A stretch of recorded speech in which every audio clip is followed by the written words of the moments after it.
বাসার কারো যদি নারিকেলের নাড়ু খেতে মন চায় তাহলে তো বাসা বানাতেই হয়।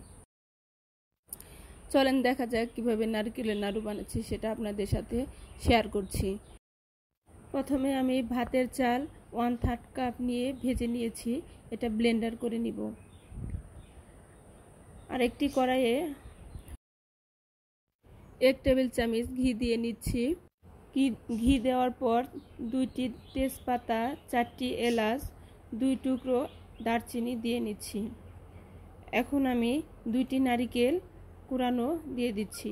আর এই 2টি নারিকেল কুড়ানো অনুযায়ী আপনাদেরকে আমি মাপগুলো বলে দিচ্ছি। 2টি নারিকেলের জন্য 2 কাপ আখের গুড় অথবা খেজুরের গুড় দিতে পারবেন। আমি 2টি 1 কাপ করে দিয়ে নিয়েছি, সেটা আপনাদের ইচ্ছা।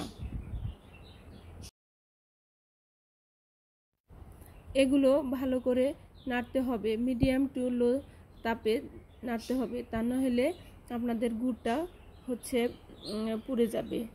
আমার প্রায় গুড়টা গলে গিয়েছে। এখন আস্তে আস্তে নাড়তে হবে যার জন্য নিচে লেগে না যায়।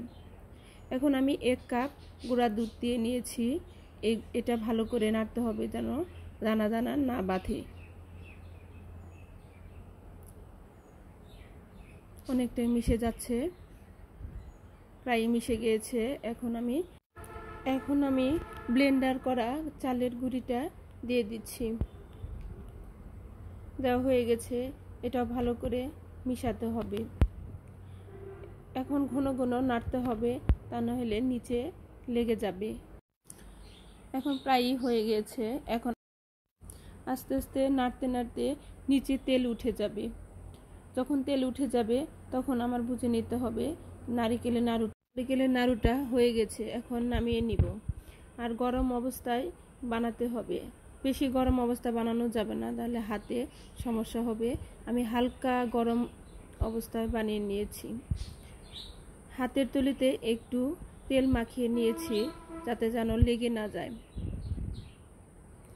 আর এমনভাবে বানাতে হবে যাতে পরে যেন খুলে না যায়। এরকম গোল গোল করে ঘোরাতে ঘোরাতে তেল উঠে যাবে নাড়ুটার মধ্যে, তখন বুঝতে হবে আমার হয়ে গেছে প্রায়। এখন আমার সঙ্গে আমার ছোট মেয়েটাও আমার কাছে হেল্প করছে। বোঝা যাচ্ছে না যে কে কোনটা বানিয়েছি। যাই হোক, আমার মতো আপনারা বানিয়ে খেতে পারেন।